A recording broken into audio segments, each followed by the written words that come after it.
তৃতীয় আৰু চতুৰ্থ বৰ্গৰ চাকৰি কালি ভিক্টৰ দাস নামৰ এজনে ইতিমধ্যে আপুনি গম পাইছে টুইট কৰিছে বহু এলিগেশ্যন তেওঁ কৰিছে বহু প্ৰাক্তন বিধায়ক জড়িত আছে বুলি কৈছে 3 পৰা 8 লাখ টকালৈকে দৰ উঠিছে বুলি কৈছে চাকৰি নামত সেই বিষয়টো ক্ষেত্ৰত কেনেদৰে তদন্ত আগবঢ়িছে বা কি লাভ কৰিছে মই কেইটামান কথা আপোনাৰ চেনেলৰ জৰিয়তে অসমৰ ৰাইজক ক'ব বিচাৰিছোঁ এনেকুৱা যেতিয়া এলিগেশ্যন আহে আমি সম্পূৰ্ণৰূপে তদন্ত কৰোঁ আৰু তদন্তত যদি কিবা এটা স্পেচিফিক ওলায় তেতিয়া আমি একশ্যন লওঁ এতিয়ালৈকে সেইটো কেছত আমাক কোনো স্পেচিফিক একো দিব পৰা নাই আমি যিখিনি তদন্ত কৰিছোঁ এনেকুৱা কোনো এভিডেন্স পোৱা নাই যে কিবা এটা গণ্ডগোল এতিয়ালৈকে হৈছে নে দুৰ্নীতি হৈছে এইটো নম্বৰ 1 নম্বৰ 2 যিজন মানুহে এইটো লিখিছে তেওঁ যিদিনা পেপাৰ হৈছিলে সেইদিনা তেওঁ লিখিছিলে যে মোৰ কোচিঙৰ প্ৰায় 100% কুৱেশ্যনছ আহিছে আৰু এই টুইটাৰতে লিখিছিলে আৰু সেইদিনা মই কামৰূপ আৰক্ষীক আৰু চিটি আৰক্ষীক এইটো কথা কৈছিলোঁ যে এই যেনে যেতিয়া টুইটাৰত ক্লেইম কৰিছে যে মোৰ 100% পেপাৰ আহিছে কুৱেশ্যন আহিছে তেনেকুৱা কিবা হৈছে নেকি সেইটোৰ পৰা এতিয়ালৈকে যিটো দেখা গৈছে এইটো প্ৰায় এটা পাব্লিচিটি ষ্টাণ্ট যিটো তেওঁ ক'ৰবাত কিবা এটা কোচিং নে ইউটিউব চেনেল চলাই আছে এইটো পাব্লিচিটি ষ্টাণ্ট বুলি মই এতিয়ালৈকে ভাবোঁ আৰু মই চিটি আৰক্ষীক এই কথাটো কৈছোঁ গুৱাহাটী মহানগৰ আৰক্ষীক যে যদি তেওঁ পাব্লিচিটিৰ কাৰণে সেইটো লিখিছে আৰু তেওঁ ক'তো এভিডেন্স দিব নোৱাৰে আৰু আমি তদন্ত কৰি যদি ক'তো এভিডেন্স নাপাওঁ তেনে একশ্যন তেওঁৰ এগেইনষ্টটো ল'ব লাগে কাৰণ এই পৰীক্ষাটো যেতিয়াৰ পৰা আৰম্ভ হৈছে সেৱাৰ লগত আৰু কমিশ্যনৰ লগত আমি অসম আৰক্ষীৰ ফালৰ পৰাও জড়িত হৈ আছোঁ আৰু আমি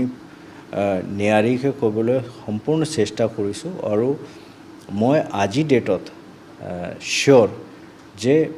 পৰীক্ষা একেবাৰে নিয়াৰিকৈ হৈছে সুন্দৰভাৱে কৰা হৈছে ক'তো তাত কোনো ত্ৰুটি নাই ক'তো লুপহোল থাকি যোৱা নাই এটা কথা আৰু ক'ব বিচাৰিছোঁ যে কেতিয়াবা এনেকুৱা হয় কেতিয়াবা নহয় এইটো প্ৰায়ে হয় যে পৰীক্ষাত যিখিনি কেণ্ডিডেট বহি পৰীক্ষাটো দিয়ে কিছুমান কোচিং চেণ্টাৰ ইত্যাদিয়ে তেওঁলোকৰ পৰা কুৱেশ্যনছটো লৈ লয় তেওঁলোকৰ মনত যিখিনি থাকে তেওঁলোকৰ দি অহাৰ পিছত কিছুমানৰ মনত 10টা কুৱেশ্যন থাকে কিছুমানৰ হাতত 20টা কুৱেশ্যন থাকে এইটো প্ৰায় প্ৰত্যেক পৰীক্ষাত হয় নেশ্যনেল লেভেলত প্ৰত্যেক পৰীক্ষাত হয় তেওঁলোকে সেইটো লৈ লয় আৰু তেনেকুৱা তেওঁলোকে বহুত মানুহ 200 400 500 মানুহ কণ্টেক্ট কৰি কুৱেশ্যনছো লয় আৰু কুৱেশ্যনছৰ আনচাৰো লয় তাৰপিছত সেই কুৱেশ্যনৰ আনচাৰৰ এটা ছেটটো তেওঁলোকে বনায় যিটোকে তেওঁলোকে পিছত নেক্সট যিখিনি পৰীক্ষা হয় তাত এটা চেম্পল কুৱেশ্যন পেপাৰ হিচাপে নে টেষ্ট কুৱেশ্যন পেপাৰ হিচাপে ইউজ কৰে সেইটো প্ৰত্যেক পৰীক্ষাত হয় সেইটো অকল অসমত নহয় এইটো দেশত প্ৰায় প্ৰত্যেক চবতে হয় চ' সেই তেনেকুৱা হৈছে বুলি মোক লাগিছে তথাপিও যেটুকে এটা এলিগেশ্যন ইমান এটা সিৰিয়াছ এলিগেশ্যন আহিছে আমি তদন্ত নকৰাকৈ আমি এৰা নাই কিন্তু এটা কথা মই আকৌ কৈছোঁ মই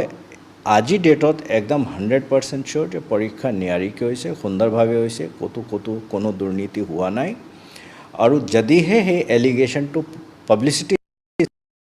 কৰা বুলি আমি পাওঁ তেতিয়া আমি সেই কনচাৰ্ণ মানুহৰ এগেইনষ্টটো একশ্যন লওঁ মানে এতিয়ালৈকে তেওঁ কোনো স্পেচিফিকেশ্যন কোনো দিব পৰা নাই তথ্য তেওঁ ক'তো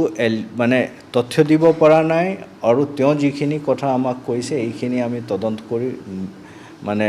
উইদাউট এনি বেচিছ পাইছোঁ তথাপিও আমি তেওঁক চান্স দিছোঁ যে তেওঁৰ হাতত কিবা যদি এভিডেন্স আছে তেতিয়া আমাক দিয়ক কাৰণ এইটো অসমৰ ল'ৰা ছোৱালীৰ